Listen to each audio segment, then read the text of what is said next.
Ganjar jauh lebih mirip dibanding Jokowi ketimbang Prabowo yang mengklaim sebagai penerus Jokowi. Kalau kita baca tentang karakternya Mas Ganjar, itu memang equal atau sangat mirip dengan karakternya Pak Jokowi. Saya termasuk orang yang nggak percaya Pak Prabowo bisa melanjutkan program-programnya Jokowi. Saya termasuk orang yang meragukan Pak Prabowo mampu meneruskan apa-apa yang sudah dilakukan oleh Pak Jokowi untuk Indonesia. Sementara Anies Baswedan mengambil posisi menentang atau beroposisi terhadap berbagai kebijakan Pak Jokowi. Contohnya kemarin ketika di debat ditanyakan soal IKN, Anies akan membatalkan atau menghentikan pembangunan IKN. Begitulah ceritanya. Artinya apa? Artinya 100% apapun yang dilakukan Pak Jokowi pasti salah. Oleh karena itu Anies melakukan posisi politiknya selalu berseberangan. Jadi saya percaya kalau dibilang bahwa nanti presiden pengganti Pak Jokowi siapa yang paling pantas melanjutkan program-program Jokowi, ya Mas Ganjar. Pak Prabowo slogannya iya, seolah-olah lebih Jokowi dari Jokowi. Tetapi kalau kita bicara soal karakter, kita bicara soal gaya kerja, kita bicara soal style kepemimpinan, kita bicara soal struktur berpikir, itu 180 derajat berbeda dengan apa yang menjadi cirinya Pak Jokowi. Masa menteri bilang dasmu, ya kan? Apa-apaan nih? Jadi kata-kata kasar Prabowo itu ternyata masih sama seperti Pilpres sebelumnya gitu ya. Yang sebelumnya juga pernah bilang endasmu ekonomi naik gitu ya. Nah, sekarang lain lagi, endasmu etik gitu ya. Ya sama sih, sama-sama endasmu gitu ya. Itu kan secara otomatis Prabowo seperti ingin nyapres dengan cara-cara yang nggak etis, yang nggak etik gitu. Nggak peduli dengan etika dan sebagainya, sehingga wajar kalau kemudian ada beberapa oknum aparat di daerah itu melakukan tindakan-tindakan yang nggak beretika gitu. Apa jangan-jangan itu juga pendukung Prabowo gitu ya? Yang baliho-baliho Ganjar diturunin gitu ya, digeser, katanya dipindahin, dicopotin. Itu kan nggak beretika gitu. Jangan-jangan disuruh ya. Nah, kalau menterinya saja seperti ini tidak bisa menjadi contoh, capresnya seperti Prabowo tidak bisa memberikan contoh. Lalu apa yang kemudian kita harapkan dari orang-orang seperti ini? Prabowo sebagai pribadi, bahkan untuk jadi kepala desa atau ketua RT saja, dia tidak pantas karena dia tidak mengerti, tidak memahami, tidak menyadari amanah yang akan dia emban. Lah kalau jadi ketua RT aja nggak pantas, apalagi jadi capres.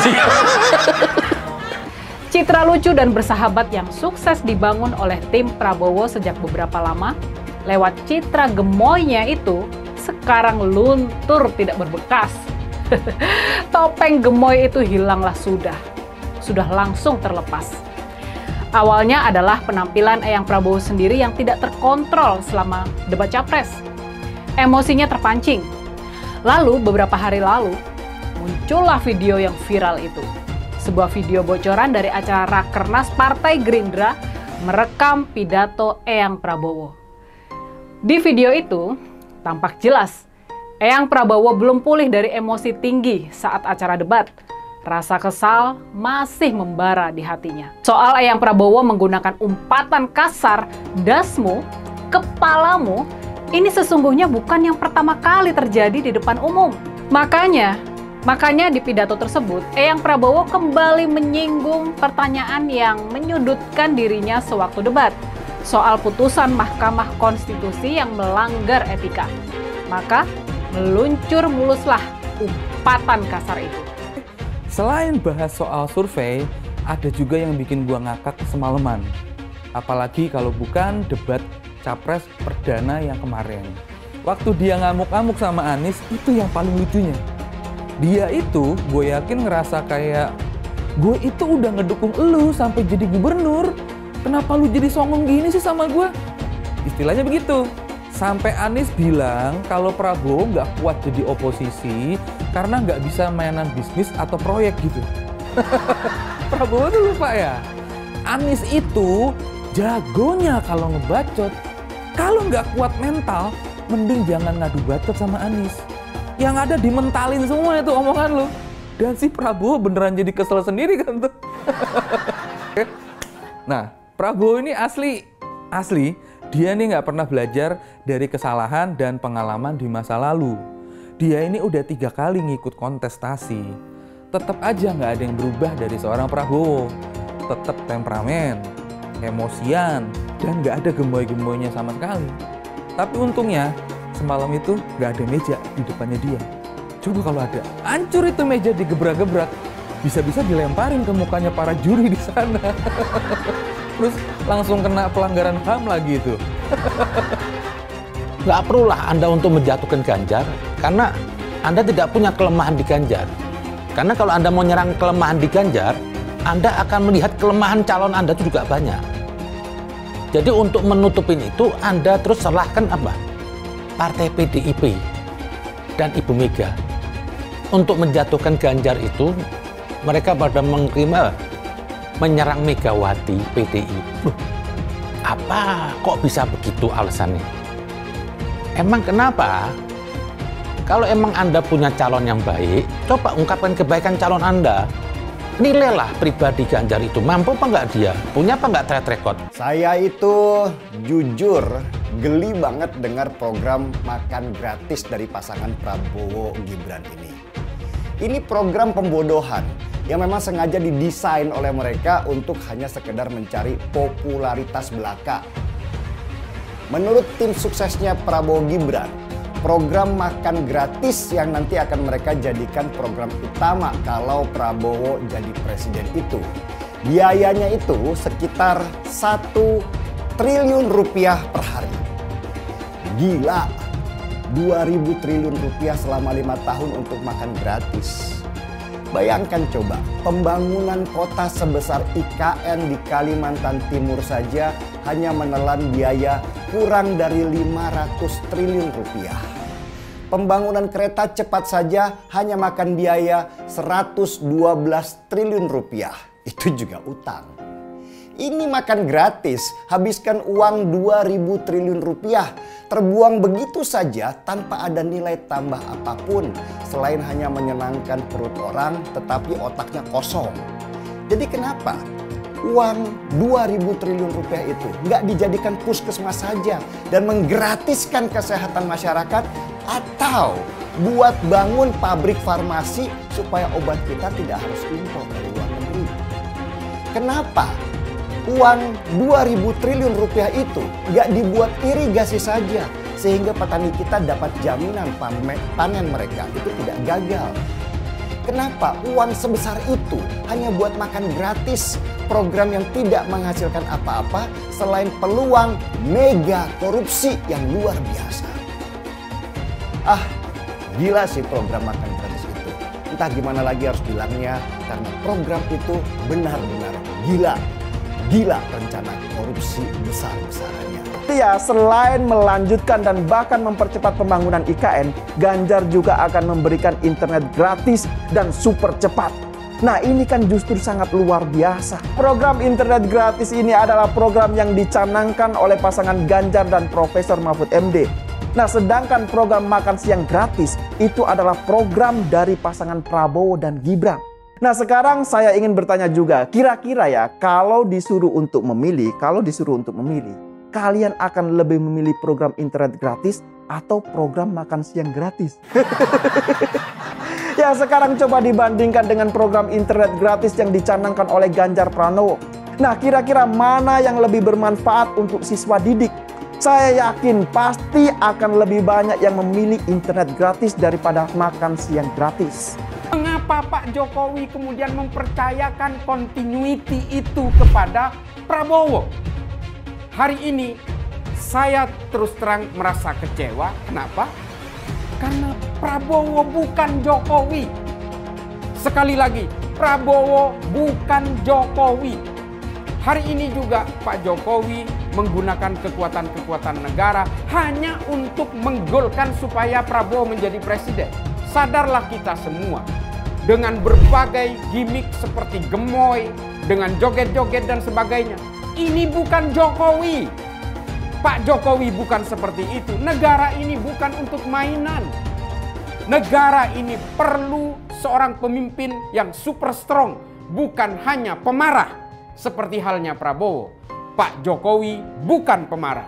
Pak Jokowi adalah tipikal orang yang menghargai proses. Bukanlah orang yang hanya bisa menggebuk-gebuk podium dan hanya bisa memangkas berbagai aksi-aksi, gimmick-gimmick yang hanya berusaha menjual dirinya supaya dia menjadi presiden. Si Gibran nggak datang lagi di acara debat cawapres yang diadakan oleh TV One. Mungkin dia sibuk kali ya, lagi bagi-bagiin makan siang, lagi bagi-bagiin minum susu, asam sulfat, kan? Siapa tahu dia lagi sibuk. Cuman kan katanya Gibran ini mewakili generasi anak muda yang cerdas, yang kreatif, generasi milenial, generasi optimis, generasi emas. Diundang debat nggak dateng, alasannya sibuk. Itu aja kok dipertanyakan.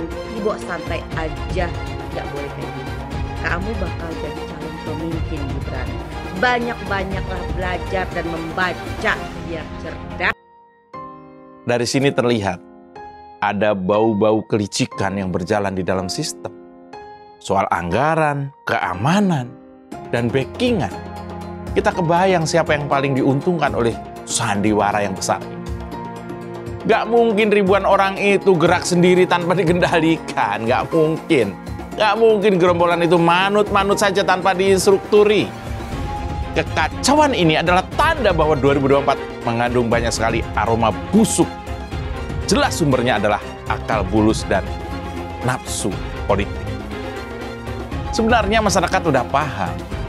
Mata kita semua udah terbuka lebar. Bahwa tanda-tanda kecurangan dan keculasan semakin jelas. Bahkan dari tingkat yang tinggi sampai level desa. Bahkan para kepala desa dan perangkat aja dimobilisasi. Gak kebayang politik kebusukan macam apa yang beredar di desa-desa.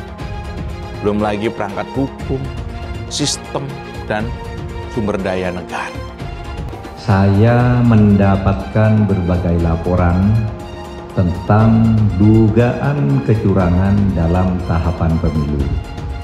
Laporan yang saya terima antara lain ada dugaan pemasangan baliho parpol oleh oknum tertentu.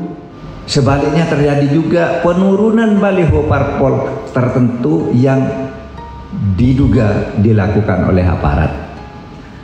Alat peraga sosialisasi capres cawapres tertentu diturunkan oleh oknum Satpol PP kepada aparat keamanan, baik itu TNI, Polri, serta aparatur sipil negara dan birokrasi, juga KPU dan Bawaslu, hendaknya bersungguh-sungguh menjaga netralitas. Sebagaimana pula Presiden sudah berulang kali mengatakan, menegaskan sikapnya bahwa pemilu akan berlangsung netral. Tidak boleh ada kecurangan, tidak boleh ada tekanan-tekanan terhadap kelompok tertentu, dan tidak boleh ada pemihakan kepada kelompok tertentu lainnya. Sesuatu yang diperoleh secara tidak baik tidak akan memberi berkah dan kebaikan. Nah, yang pasti kalau buat saya dibandingkan misalnya Pak Gibran jadi maju gitu, Mas Gibran gitu ya. Ya saya pilih Ganjar sama Mahfud lah, karena lebih teruji kan. Anda jadi wali kota baru 2 tahun 3 tahun kan belum teruji juga. Ini urus negara loh, mau jadi presiden loh. Kalau Anda belum lengkap, belum pernah di legislatif, belum nasional ya maksudnya DPR, kan DPR kan boleh ngerti nih pemerintahan seperti apa. Anda belum pernah di eksekutif yang tingkat provinsi, Anda nggak ngerti jadi presiden nanti. Ini bukan soal belajar-belajar coba-coba loh. Ini negara dipertaruhkan untuk 2045. Kita kan mau mencapai 100 tahun ini mau jadi apa? Kalau coba-coba, ini negara sebentar lagi 300 juta penduduk kita. Mana boleh kita kasih orang coba-coba. Saya tidak meremehkan anak muda ya. Anak muda bisa lebih kreatif gitu ya. Tapi bicara tata negara, harus mengerti konstitusi. Anda bukan hanya untuk berani untuk maju. Kalau cuma berani maju, banyak bisa kita pilih orang berani maju. Tapi yang lengkap dengan track record ini kan butuh waktu pembuktian. Saya pasti pilih Pak Ganjar, Pak Mahfud yang lebih pengalaman. Saya tidak mau anak cucu saya harus nunggu sekian tahun lagi. Pengalaman Jakarta gitu kan, nunggu lagi mundur.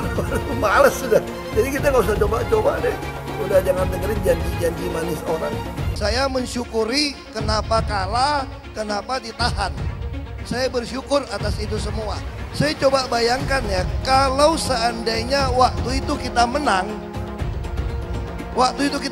gitu ya, hari ini belum tentu kita bisa nikmati seperti ini. Kita bersyukur 5 tahun Tuhan izinkan kasih ke orang yang pintar ngomong untuk kerja. Coba kalau kita bayangkan gitu ya, kalau kemarin saya masih jadi gubernur, ini saya udah turun ini. Tapi yang pintar ngomong itu dikira orang hebat kan? Ini lebih berbahaya tahun 2024. Langsung ketahuan karakternya. Langsung ketahuan itu. Di saya juga ada kutipan Pak di kamar saya Pak. Tulisannya, Jakarta telah mengambil keputusan yang fatal. Pancasila Soekarno, ketuhanan ada di pantat. Anak Tuhan dari mana? Kalau Yesus anak Tuhan, bidangnya siapa? Besok di seluruh wilayah Indonesia kami katakan dan Iblis hanya menggoda orang yang beriman. Makanya jarang-jarang orang kafir kerasukan setan. Yang kerasukan setan itu orang baik-baik. Jarang, saya belum pernah nengok Cina kerasukan setan. Pernah tak Ahok itu kerasukan setan? Enggak, setannya juga pernah. Karena sesama setan dilarang saling menggoda. Karena di salib itu ada jin kafir. Karena di salib itu ada jin kafir. Karena di salib itu ada jin kafir. Haleluya. Kepalanya ke kiri apa ke kanan? Kepalanya ke kiri apa ke kanan? Tetap percaya salib itu lambang mulia, bukan jin. Kok ketawa? Aku nggak nyindir siapa-siapa loh. Relawan Anies yang mayoritas mengasuh khilafah, seperti kadrun FPI dan HTI, ingin melengsarkan Pak Jokowi. Dengan menggunakan politik identitas, relawan Anies akan menggulingkan Jokowi. Tapi pendukung Anies lupa bahwa 82% penduduk Indonesia suka dengan kinerja Pak Jokowi. Ingat, di belakang Anies ada ormas pengasuh khilafah, seperti FPI, HTI, PA212. Saya yakin sebentar lagi karma Ahok akan mengejar Anies Baswedan. Setelah debat, ketika Anies menanyakan tentang perasaan Pak Prabowo, tentang keputusan MK yang melanggar etika berat, dan Anies bertanya soal itu, Pak Prabowo nggak menjawab langsung. Cuma menjawab, Anies, Mas Anies, Mas Anies. Perkelahian, dalam tanda kutip, Pak Prabowo dengan Pak Anies. Bahkan suasana panas di debat itu akhirnya menjalar keluar. Tapi rupanya bagi Pak Prabowo nggak selesai cuma di forum debat. Pada saat di acara internal Gerindra, dia kembali menyerang Anies Baswedan dengan statement etika ndasmu. Jadi ndasmu itu kata makian yang kemudian menjadi kosakata politik dan sering dilontarkan oleh Pak Prabowo. Itu bukan hal baru, bukan cuma ditujukan kepada Anies Baswedan, tetapi dulu sebelumnya ditujukan kepada Jokowi kata makian yang sama. Sebetulnya nggak baru juga apa yang disampaikan Pak Prabowo soal ndasmu itu, kalau sekarang ditujukan kepada Anies Baswedan yang bertanya soal etika, pada tahun 2019 kata-kata ndasmu itu disampaikan oleh Prabowo kepada Jokowi. Ketika Pak Jokowi ngomong tentang pertumbuhan ekonomi sekitar 5%, Pak Prabowo ngomong 5% ndasmu. Tapi yang menjadi persoalan sebetulnya bukan itu. Apapun ceritanya, Pak Prabowo tetap saja seorang capres. Orang yang akan memperebutkan jabatan, dan jabatan itu menjadi simbol dari 270 juta rakyat Indonesia. Ada yang bilang kan waktu Pak Prabowo ngomong itu di lingkungan internal Gerindra. Dia bicara di kalangan partainya sendiri. Jadi ketika dia ngomong ndasmu soal etika, itu nggak ada masalah. Karena sama kayak kita sama teman-teman kita kalau ngobrol kan pertempuran atau katakanlah perdebatan seru Anies sama Prabowo itu menjadi perbincangan publik. Dan ada satu lagi yang juga terus diperbincangkan oleh masyarakat. Cara Mas Ganjar dalam debat itu, tampilan dia dalam debat itu. Kalau Pak Prabowo memposisikan dirinya seolah-olah 100% akan melanjutkan program Jokowi. Kalau keputusannya diambil dengan cara-cara yang marah, dengan cara-cara yang tidak rasional, keputusannya diambil dengan cara-cara yang sembarangan, kan kita tahu dong dampaknya bagi masyarakat banyak. Mungkin saja kalau bicara soal politik anggaran, makan uang gratis nanti akan menghilangkan bantuan PKH, bansos, BPJS gratis, bantuan sekolah buat anak-anak miskin. Ini beresiko. Jadi kalau kita bandingkan Prabowo yang ngaku sebagai penerus program-program Jokowi, justru programnya bisa bertolak belakang, karakternya bisa bertolak belakang. Padahal kalau kita tahu karakter Pak Prabowo sama karakter Pak Jokowi itu berbeda 180 derajat, saling bertentangan. Kita nggak pernah tuh lihat Pak Prabowo berkomunikasi dengan petani, belusukan ke masyarakat. Kita nggak pernah lihat bagaimana komunikasi yang intens seorang Prabowo dengan masyarakat. Yang kebanyakan dipikirin oleh Pak Prabowo adalah dari dulu sampai sekarang soal persenjataan, keamanan, soal hal-hal yang menyangkut tentang pertahanan negara.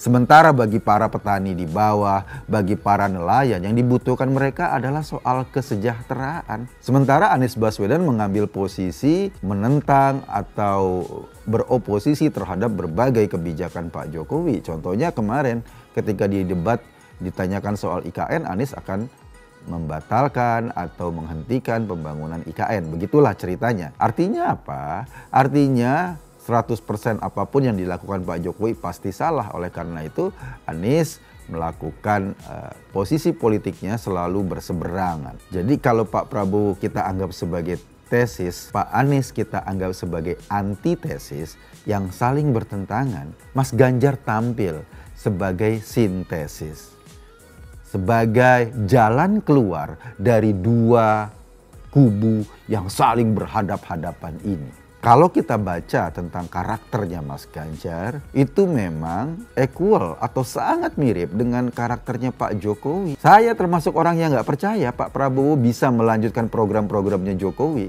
Saya termasuk orang yang meragukan Pak Prabowo mampu meneruskan apa-apa yang sudah dilakukan oleh Pak Jokowi untuk Indonesia. Saya termasuk orang yang meragukan. Kenapa? Karena fakta membuktikan 2 kali dalam Pilpres kemarin, Pak Jokowi adalah lawannya Pak Prabowo. Jadi bagaimana mungkin orang yang terus-menerus menjadi lawan, kalaupun sekarang dia adalah bawahannya Pak Jokowi, itu mampu menyerap 100% apa-apa yang dilakukan oleh Pak Jokowi. Padahal 4 tahun lalu, 5 tahun lalu, 10 tahun lalu, Pak Prabowo adalah lawan yang paling keras. Sampai keluar kata endasmu untuk Jokowi. Sementara Ganjar adalah partner kerja yang paling lama mendampingi Pak Jokowi sebagai gubernur Jawa Tengah dengan karakter dan gaya yang sama. Saya orang yang percaya bahwa Ganjar adalah orang yang pas untuk melanjutkan program-programnya Pak Jokowi. Tentu saja dari semua program itu ada yang perlu dipercepat. Ada yang perlu dikoreksi sedikit agar lebih sesuai dengan kebutuhan masyarakat masa depan. Ada yang ngomong, lo kan nanti ada Gibran.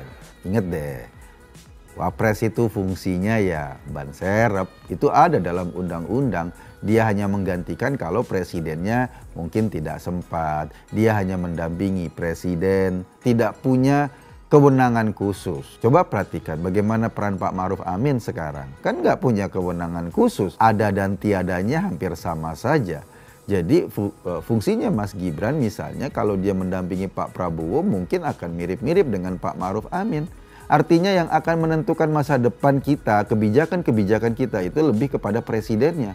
Kalau Pak Prabowo jadi presiden, ya Pak Prabowo yang menentukan. Sementara kita tahu karakter Prabowo itu 180 derajat berbeda dengan Pak Jokowi. Artinya, baik karakter, kesamaan pandangan, visi, dan cara kerja, Ganjar jauh lebih mirip dibanding Jokowi ketimbang Prabowo yang mengklaim sebagai penerus Jokowi. Kemampuannya berkomunikasi dengan masyarakat, hobinya yang langsung terjun belusukan menemui masyarakat. Itu sudah jadi rahasia umum. Dan kita tahu kalau Pak Prabowo baru 4 tahun bekerja sama dengan Jokowi, sementara Ganjar tuh hampir 20 tahun, 15 tahun lah setidaknya bekerja sama dengan Presiden Jokowi. Pak Jokowi ada di Jawa Tengah, Mas Ganjar juga bagian dari Jawa Tengah. Pak Jokowi kemudian naik di Jakarta, Mas Ganjar juga orang yang mendorong-dorong prestasi atau kinerja Pak Jokowi. Apalagi pada saat Jokowi naik sebagai presiden dengan segala kebijakannya. Otomatis Ganjar yang juga gubernur Jawa Tengah itu menerjemahkan kebijakan-kebijakan pusat menjadi kebijakan di daerahnya. Dan sudah terbukti kebijakan itu bukan hanya berhasil, tetapi pencapaiannya jauh lebih tinggi dibanding rata-rata wilayah lain. Jadi saya percaya kalau dibilang bahwa nanti presiden pengganti Pak Jokowi, siapa yang paling pantas melanjutkan program-program Jokowi? Ya Mas Ganjar. Pak Prabowo slogannya iya, seolah-olah lebih Jokowi dari Jokowi. Tetapi kalau kita bicara soal karakter, kita bicara soal gaya kerja, kita bicara soal style kepemimpinan, kita bicara soal struktur berpikir, itu 180 derajat berbeda dengan apa yang menjadi cirinya Pak Jokowi. Semakin dekat Pilpres, relawan Anies semakin beringas dan Anies semakin galau. Dengan menggunakan politik identitas, relawan Anies akan menggulingkan Jokowi. Relawan Anies yang mayoritas mengusung khilafah seperti kadrun FPI dan HTI ingin melengsarkan Pak Jokowi. Tapi pendukung Anies lupa bahwa 82% penduduk Indonesia suka dengan kinerja Pak Jokowi. Saya pikir kalau terjadi baku hantam, maka ada 82% yang akan menghajar kadrun pengusung khilafah itu. Kalau melihat perkembangan koalisi politik, yang paling agresif memperluas basis kerjasama yang sudah konkret adalah koalisi Ganjar. Sejak Ganjar diumumkan oleh PDIP, sudah resmi koalisi Ganjar ini didukung oleh 3 partai, yaitu P3, Hanura, dan juga Perindo. Nasdem pun semakin pusing melihat Anies, karena elektabilitas Anies semakin jatuh. Dan banyak kader-kader Nasdem terjerat kasus korupsi, seperti belakangan kasus korupsi BTS. Kasus korupsi 8 triliun yang dilakukan oleh kader terbaik Nasdem yaitu Johnny G. Plate ini sangat menghantam Partai Nasdem, menteri dari Kementerian Pertanian, di mana ini juga adalah dari Partai Nasdem. Apalagi belakangan ada 120.000 kader dari Partai Nasdem pindah ke Partai Perindo. Semenjak Nasdem mengusung Anies, banyak sekali petaka yang diterima oleh Nasdem. Apakah ini merupakan karma dari Ahok? Silahkan komentar di kolom komentar. Yang jelas saya tidak akan memilih Anies, karena Anies bukan pribumi yang jelas. Dan Anies juga merupakan antitesis daripada Jokowi. Antitesis artinya bertolak belakangan dengan semua kebijakan Jokowi. Anies sudah terang-terangan menyebutkan dia tidak akan melanjutkan kinerja dari Pak Jokowi. Tidak ada infrastruktur yang akan dibangun jika Anies memimpin Indonesia 5 tahun ke depan. Lagi pula, Anies juga didukung oleh khilafah dan pendukung Anies dari ormas seperti FPI dan juga HTI. Apa kita mau FPI dan HTI kembali di Indonesia jika Anies memimpin? Anies adalah bapak politik identitas yang menghalalkan segala cara untuk menggapai kekuasaan, termasuk menggunakan politik identitas berbasis agama. Kita lihat di kasus Ahok. Kita sudah bisa melihat kinerja Anies selama 5 tahun di Jakarta, dan ini merupakan rekam jejak Anies Baswedan. Tidak ada satupun janji yang dipenuhi dan tidak ada kinerja yang bisa dibanggakan. Dari DP 0%, OKOC, kelebihan bayar, Formula E, banjir, sumur resapan, jalan rusak, dan gonta-ganti nama jalan. Jadi saya rasa tagline perubahan yang diusung Anies adalah tagline merubah kata korupsi menjadi kelebihan bayar, supaya semua koruptor tidak dijerat oleh pasal korupsi. Karena mereka semua hanya melakukan kelebihan bayar. Jadi perkataan Ahok sudah terbukti dan Jakarta sudah menjadi korban. Jangan biarkan Indonesia menjadi korban kibulan Anies Baswedan. Suara minoritas jangan lagi merasa takut untuk memilih pemimpin yang membela hak minoritas. Karena Anies jelas hanya memanfaatkan suara minoritas untuk mendapatkan suara. Ingat, di belakang Anies ada ormas pengasuh khilafah, seperti FPI, HTI, PA212. Saya yakin sebentar lagi karma Ahok akan mengejar Anies Baswedan. Begitu saja opini saya hari ini. Tuliskan opini kalian tentang Anies Baswedan di kolom komentar. Dan juga tuliskan pendapat kalian tentang people power oleh relawan Anies untuk melengsarkan Pak Jokowi. Tuliskan pendapat kalian. Jika kalian siap untuk melawan people power yang digaungkan oleh relawan Anies, ayo tuliskan lawan people power di kolom komentar. Pastikan Anda semua like video ini dan bagikan video ini ke teman dan family Anda supaya mereka semua mengetahui tentang informasi ini. Tekan tombol subscribe dan bunyikan lonceng notifikasi supaya kamu tidak ketinggalan